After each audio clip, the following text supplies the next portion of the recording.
Isang pagpalang araw po sa ating lahat. Ako po si Charles at welcome po sa aking daily devotion. Sa araw na ito ating tatalakayin kung nakapirma ka na ba sa kaligtasan, or kung meron nga bang such thing na kailangan mong pirmahan or kailangan mong magkaroon ng papel na ikaw ay nabautismuhan or na ikaw ay may church, ganon, no? Meron kang church na pinupuntahan, ganon.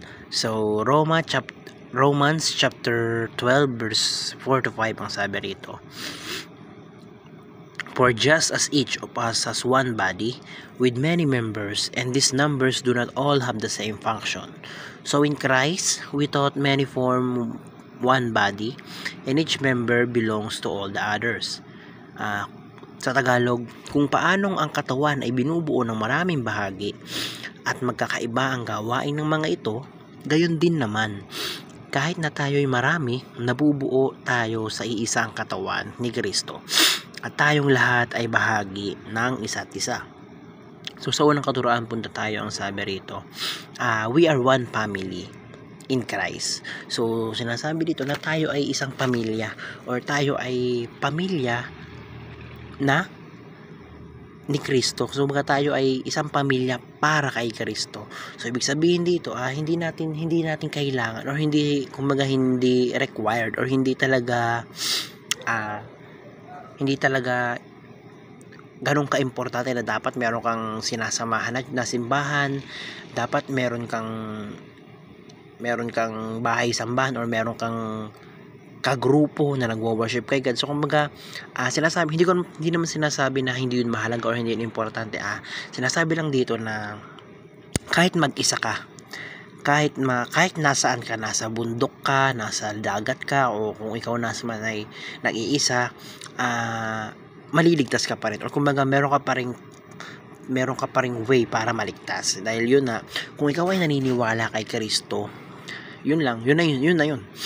Kung meron kang faith kay Kristo, sapat na yun para maligtas ka. Dahil tayo nga ay pamilya tayong mga naniniwala kay Kristo, tayo ay pamilya kay Kristo.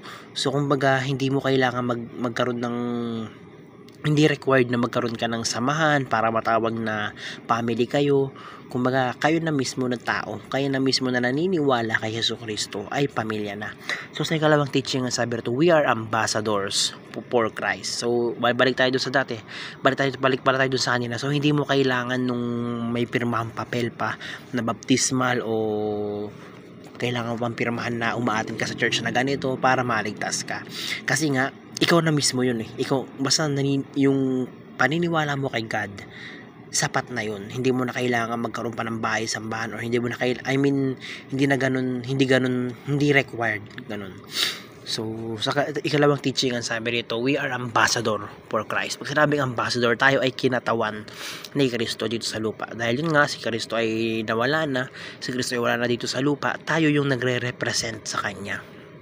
Niligtas niya tayo, yung katauhan niya iniwanan niya sa atin. So dapat nire-representa natin siya dito sa lupa. Tayong mga niligtas niya, tayo yung mga naging katawan niya sa panahon ngayon. So sa ikatlong teaching, ang sabi rito, we continue the work of Christ. So yun nga, tayo ay naligtas dahil tayo ay katawan ni Kristo, dahil tayo ay mga ambassadors ni Kristo.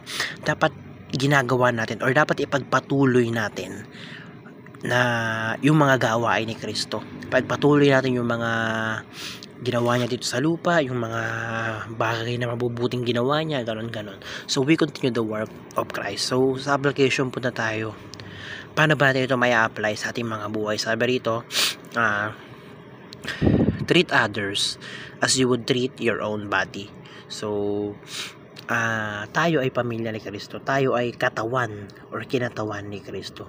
So dapat, kung paano mo tratuhin yung sarili mo, kung paano mo tratuhin yung katawan mo, ganon din dapat yung pagtrato mo sa ibang tao. Dahil nga, ulitin ko, tayo ay isa, lahat tayo ay kinatawan ni Kristo. So dapat tinatrato natin yung kapwa natin kung paano natin tinatrato yung katawan natin. So kumbaga, sinasabi dito na Gusto mo ba saktan yung sarili mo? Gusto mo ba saktan yung katawan mo? Gusto mo ba maging mahirap or pangit yung katawan mo? Di ba hindi? So dapat ganun din. Hindi mo gustong saktan yung katawan mo, hindi mo rin gustong saktan yung kapwa mo. Dahil kayo ay iisang katawan ni Kristo. Kayo ay parehong kinatawan ni Kristo. Sa ikalawang application, sabi nito, share the message of reconciliation. So yun nga, ibahagi natin yung salita ng Diyos. Ibahagi natin yung mensahe ng pagbalik muli kay Kristo. Reconcile.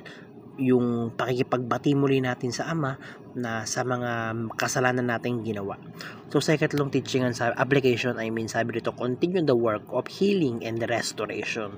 Si Yesu Kristo kaya pumunta dito sa lupa, kaya namatay para sa atin, para i-restore yung mundo, para i-restore or bawiin sa kasalanan yung ating mundo. So ang kailangan nating gawin bilang kinatawan niya, bilang tagapagmana or bilang naiwang legasiya ng Panginoon, kailangan nating ipagpatuloy yung restoration na sinimulan niya. Kailangan nating ipagpatuloy yung pagbabago dito sa mundo, yung pag-alis ng mga kasalanan or pagtupok sa mga mali dito sa mundo. So yun lamang po, napakarami ko natutunan sa araw na ito. Glory to God.